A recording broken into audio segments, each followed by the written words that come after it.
All right, let's talk about it. Let's talk about Chris Rock and Will Smith one last time. I didn't want to do this because I, like many of you, want this to be over. I really do. I really would rather for us to be able to move on to other conversations, other stuff to talk about. Sure, that's out there. We've covered it on this show.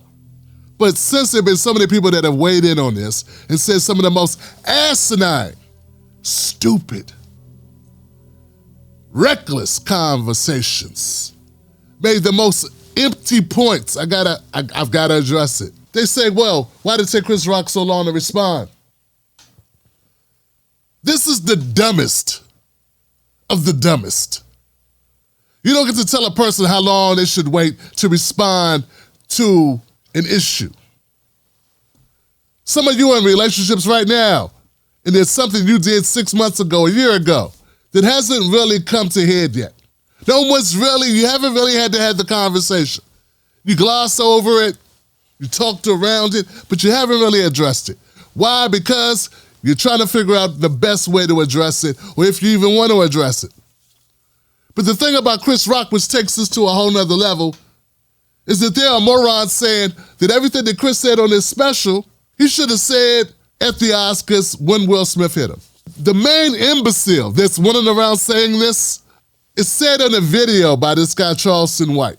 And I'm going to say his name because I wasn't going to, but I'm naming names. We're going to name names. Charleston White is a cartoon character who's very dangerous because he has other people that listen to him. And my point is, now I'm not saying he's never right about anything. Of course he's right about some things. A broken clock is right at least twice a day. But this response about Chris Rock is the epitome of what I'm talking about. Charleston White said, why did Chris Rock not respond right away? Why did he not go at Will? It'd have been better if he'd have just went at Will right then. He should have went at Will like a real nigga would. And that's why Charleston White has gained popularity, because he says dumb shit like this. It'd be different if Charleston White didn't know that Chris Rock got paid $40 million through Netflix to have this conversation. But Charleston White would rather Chris Rock talk about it for free at the Oscars and give the Oscars all the free publicity, all the free marketing, all the free promotion, all the free outlets that covered it, not have to pay for it. Charleston White, a guy who says, I'm real, I'm from the street, I was with the gang, I was in jail for killing a man, all this crap, all this grandiose talk, all this, I'm the man, everybody else is fake, I'm real, I work with the kids. Well, if you work with the kids, fool, you tell kids to maximize their profits.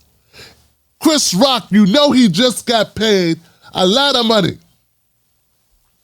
$20 million per show. He got a 2-show deal. He just got paid $20 million, and he's got another $20 million coming. Something like that. Some say it's $40 million. I don't know if it's 20 or 40 for the one special, but at the end of the day, isn't it much smarter for Chris Rock to hold his fire, to not give them a free show, and to wait for a bag? Yes, it is. Charleston White, who says he won't talk about certain stuff unless you pay him. You gotta give him money to bring his entourage to wherever you're doing your recording. $5,000, $10,000, whatever dollars, $20,000, whatever it is. Chris Rock just got paid millions, 100 times more. And you're saying he should have been like you, a real nigga, and talked about it for free. This is the problem. We got people like Charleston White saying the dumbest things, but that's not even the part I'm really upset about. I'm upset about the people that were clapping when Charleston said this dumb shit. That there were people that you could hear that thought, that agreed with him, that know Chris Rock just made $40 million or $20 million. That agreed with Charleston White, as dumb as it was, to say it would have been better if Chris Rock responded for free. These are the so-called real niggas. Yeah, really stupid niggas. That's what they are. And probably some stupid whites out there too. But we're talking about Charleston White and the people, whoever those people were. Selective Outrage was the perfect name for this show. It was the perfect backdrop because we got a lot of critics who are selectively outraged about various parts of the show. He already knew what was going to happen. But the genius of it all is that there's some things he could talk about that these people that are outraged, they didn't get outraged about them. Nah, but the other parts that they did have a problem with, that's what they're outraged about. They're not outraged about everything, just certain parts that impact them. Take Mark Lamont Hill. Somebody no one ever should listen to again. The way that Judge Joe Brown dismantled Mark Lamont Hill, you should never hear from Mark Lamont Hill pontificating about anything. No one cares what you think, Professor. Sit your ass down. Have several seats. The Judge Joe Brown, first of all, you need to shut up because you don't know what masculinity is. And we got Mark Lamont here going, but listen, acting flustered because he had nothing to say. But. You lost all your credibility in that interview. Couldn't even control your own show. But Mark Lamont Hill, like many others, are upset because they say Chris used right-wing talking points. Now, the problem is for you is that he didn't just stick to the liberal script. He talked about wokeness, and he even said, hey, I have no problem with wokeness. And I think we should support disenfranchised folks, marginalized communities. But what I got a problem with is selective outrage. And the reason why it works is because most real people feel that way. Most people you meet on the streets that don't have purple hair, who don't worship at the altar of Mark Lamont Hill and these other corny, fake intellectually type whatever these people are, these MSNBC alumni or CNN heads or these NPR listening, these people are not regular Americans. These are not the average citizen that you meet. The average citizen does think people that are wrong should be corrected. Things should be corrected for them. But if you're going to nitpick and only have a problem with certain things whenever it affects you, but when it's other people that we're talking about or making a joke about, you have no problem with that, that means you're selectively outraged. You should shut the hell up. Just like Mark Lamont Hill. Shut up. The other point I saw was Joe Budden. Joe Budden, a guy who should not be talking about anything other than hip-hop, who says that Chris Rock's comedy special was trash. Yeah, he said it was trash. No, you know what's trash? Your interviews when you pretend to know something about politics or pop culture or basic,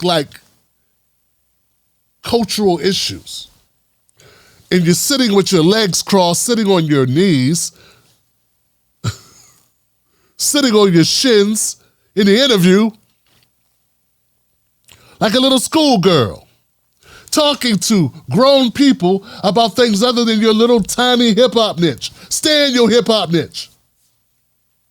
What R&B? R&B song. Microphone check 1, 2. What is this?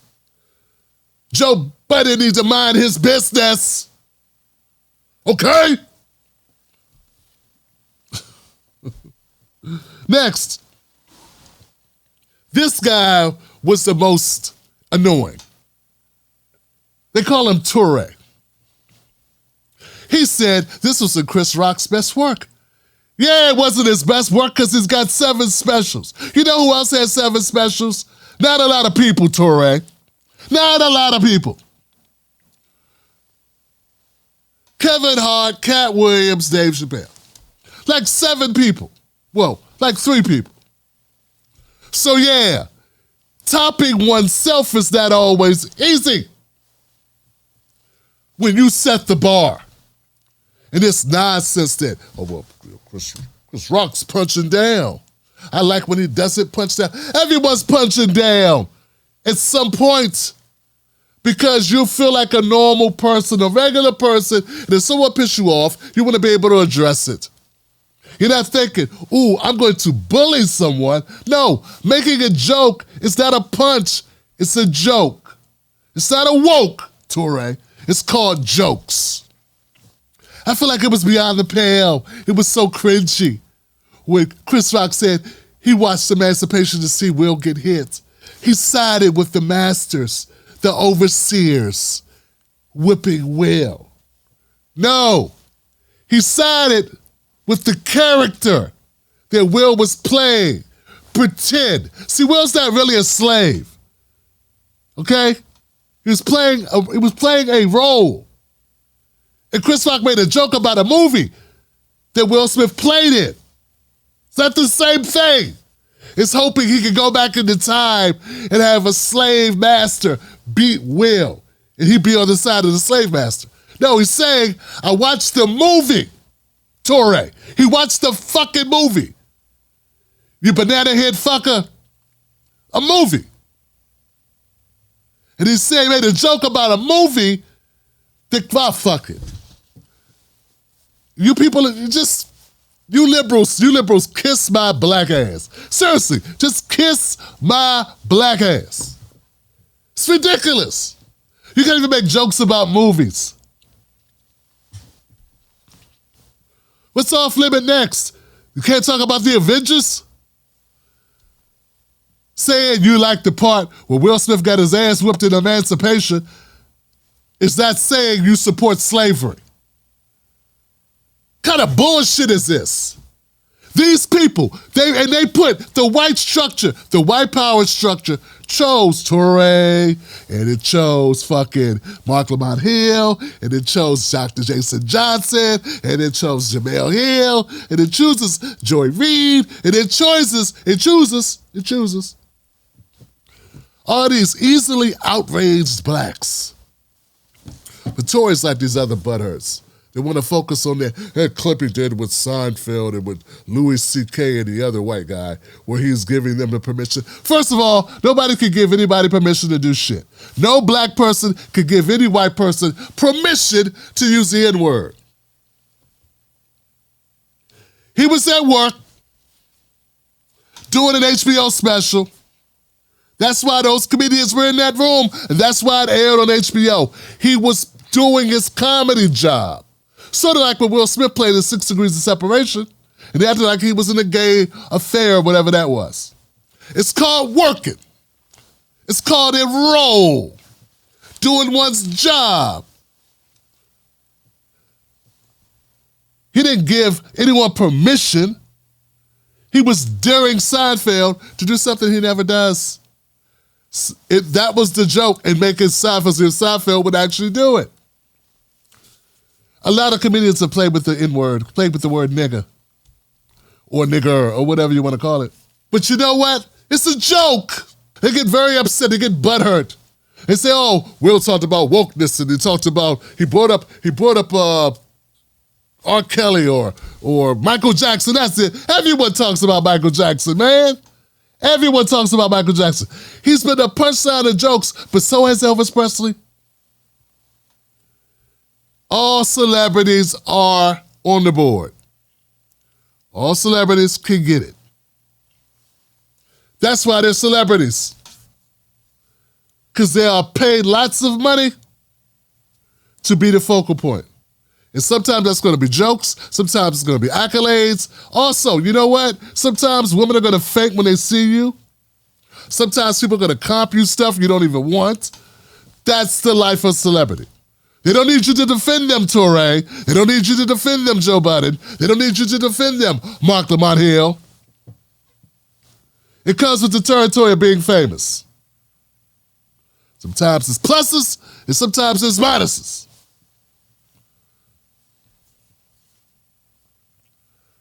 Oh, and I noticed how they leave out all the stuff that Chris Rock said that was very revolutionary.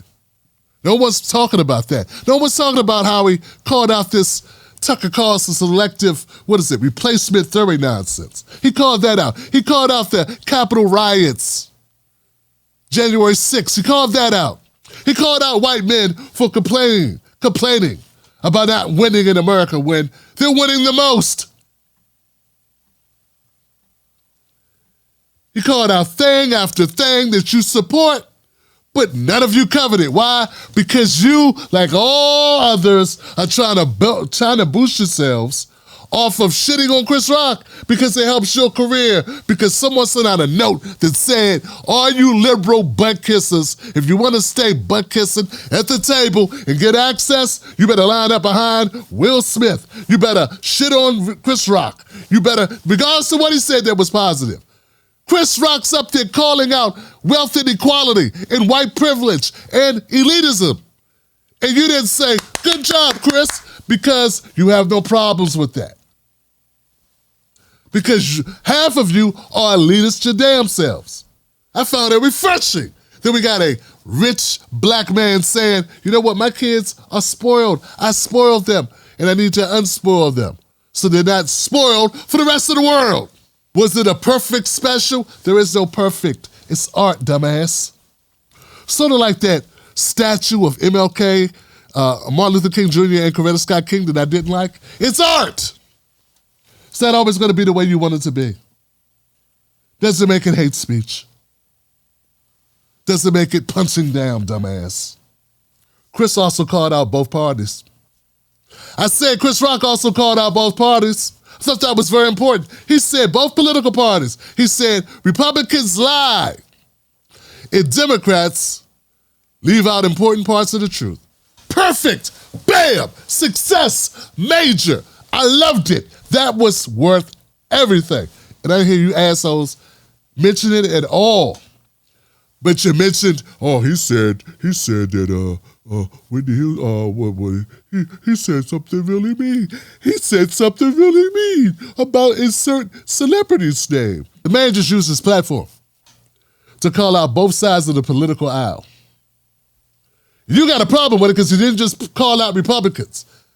See, we see through you, Mark Lamont Hill. We see through you, Toure, especially you, Toure. I think Mark voted like independent or Green Party before. In fact, I'm sure he did. Toure, you are a butt-kissing Democrat. You are blue dog, dog blue, NIMBY, not in my backyard ass, elitist, liberal. You're like that. You're the black guy that white guys bring around to prove to someone, I don't know, that they got a black friend. He thinks what I think. I think it, he says it, because he's my little puppet with the Mr. Magoo hairdo, whatever the hell he's doing with his fake Einstein shit.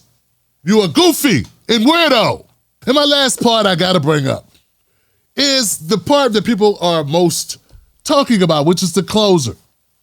Not Dave Chappelle's the closer. Shit, we talked about that for 3 years. No, I'm talking about Rock's closer. If you don't understand what Chris Rock was trying to say when he said, don't fight in front of white people, if you don't get that and you are black in America and you're over the age of 35, 40, and you still don't get it, let me bring you up to speed. Chris Rock was at the first ever black production team for the Oscars. It's the first time black people had a black company handle all the production at the Oscars. And you don't understand why he would think maybe it's not a good idea if me and Will get into a fight during the fucking award ceremony. You don't understand why the first black production at the Oscars in Oscar history with 2 black women co-hosting it, maybe it'd be okay or great. Maybe it'd be great if Chris Rock did end up fighting Will Smith.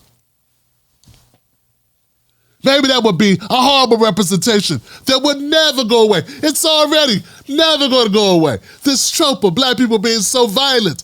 And Will Smith, Mr. Da-da-da-da, he caused that. And I don't hear you assholes calling him out for it. Instead, you want to focus on Chris's closer, and then you don't get it, that it makes us look horrible as a group. That some black people would think, maintain your composure. Don't get out there and do a nigger fight, a slave fight, a buck fight like in Django. Don't give them that. Don't give them the ammunition to be able to say that. It's got nothing to do like we are trying to set a precedent. We want to be excellent in what we do. We don't want to get out there and show our ass. Why we got to fight? If you didn't see Brad Pitt fighting Christian Slater. No one smack Ricky Gervais in the face. You know perfectly well what Chris Rock was trying to say. I wish he would have added in, maybe, if it was me, I would have added in. Hey, it was the first black Oscars produced by a black company with 2 black women watching, 2 black women hosting it. And it would be better for me not to fight in front of the white people. Let us do our shit and be successful. On this night, I'm giving an award to a black man. A black man has given a black man the best Oscar for a leading role award on a show produced by the first black production company with 2 black women co-hosting, and we got a fight? That's what you would want, a fight. Instead of Rick taking it on the chin and saying, we'll deal with this later and I'll pick up a bag of money. I like the second version. And to all you assholes out there, all you morons, and there's a lot of morons, man. It's a lot of dumbasses. You are shameful. You defend Will. Nah, Will was standing up for his wife. If that's the case, and Will just stood up for his wife, I've got a wife. I've stood up for my wife before. You know what? I wouldn't be apologizing for it if I did. I wouldn't be all, well, you know, got these things going on, and inside of me is like a little boy that saw my father get hit, and at that time, when, you know, because I was going through this and going through that, I don't know why. I wouldn't do all that shit. You come to my wife, you disrespect my wife, and I hit you, I hit your ass. Your ass had to get hit. That's all. Ain't nothing to talk about. End of press conference. So if you want to defend Will Smith and say Will Smith was defending his wife, why isn't Will Smith standing on it 10 toes down? 10 toes. Instead of looking to now play victim for being called out for what he did. That's corny shit. The only people that I saw keeping it really real, and I didn't see everybody, but the people that I saw keeping it real on this are Corey Holcomb. Corey Holcomb kept it real as hell. He's been keeping it real. It's probably why Corey Holcomb ain't bigger than Corey Holcomb is, because he's an excellent comedian. Corey Holcomb and Marlon Wayans. Marlon Wayans got a special out right now. It's on HBO. He kills it. He destroys it. He obliterates this whole topic. Does a great job. Does an excellent job. It's amazing. I didn't know Marlon was that good. Real talk. I mean, I know he's funny, but I'll look at Marlon like an actor, like funny. Producer, like funny. But he's funny, like in his stand-up. Go watch it. So these are the things that I wanted to clear up for everyone questioning it. No, Will was wrong to hit Chris Rock. End of press conference. Chris Rock was smart to pick up his bag and not go on a red table or a black table or a blue table and talk about this shit for free. It was better for him to pick up $20 million or $40 million from Netflix and make y'all wait like the Last Supper for this shit. That's called smart. It's smart, dumbass. And if Will Smith was such a stand-up man for us, we're not even going to get into the August Alsina shit too much. But I will say this. If Chris Rock really wanted to violate Will Smith, I mean, really? He would question a man who was banging his wife for 4 years and driving his goddamn car. And all you losers, I don't care if you separated or integrated or got an open marriage or not. Jada should have been dating dudes that did not know the family. Now her son's friend who came to the house who has mental problems, D-level rapper or singer, whatever the hell he is. Nah, that deserves jokes. Those jokes wrote themselves. And a lot of y'all are hypocrites. Because if it was Will Smith dating Willow's best friend or friend for 4 years, sleeping with her in a sexual relationship, letting her wear Jada's clothes and shit, letting her wear Jada's nightgowns, y'all have been like, cancel that fool. Fuck that Fresh Prince. That's what you would have done. Horrible accent. Will Smith had a concussion. Didn't deserve an award. It deserved to be put down. It should have been taken behind a barn, shot in the head, and buried deep in a hole. It was he was horrible in concussion. He didn't fool nobody. All of this talk has been nonsense. Will and Jada, they use their celebrity, they use their personal lives, they put it out to the world, and then they're like, oh my God, I can't believe people are talking about it. You put it out there for people to talk about. We wouldn't talk about it if you didn't talk about it. We wouldn't know about it if you weren't sleeping with a kid who would tell the world in order to get a come up. And that's because you made a bad choice, Jada. It's on Jada and it's on Will. And it ain't on us. And it damn sure ain't on comedians like Chris Rock, not to say nothing. That is stupid. Beyond stupid.